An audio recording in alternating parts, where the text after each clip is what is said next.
Today I like to show how to connect Bluetooth mouse to the Apple MacBook Air.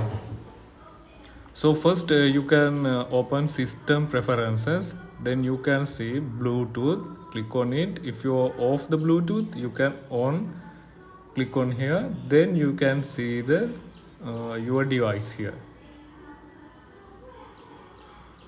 Okay, you should wait few seconds, then you can appear your devices.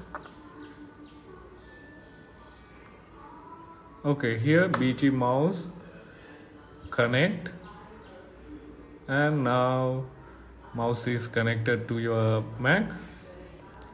Then we can use the mouse with the Mac. Now you can use your mouse with your laptop. If you like the video, please thumbs up and share with your friends. Thank you very much for watching video, and please subscribe.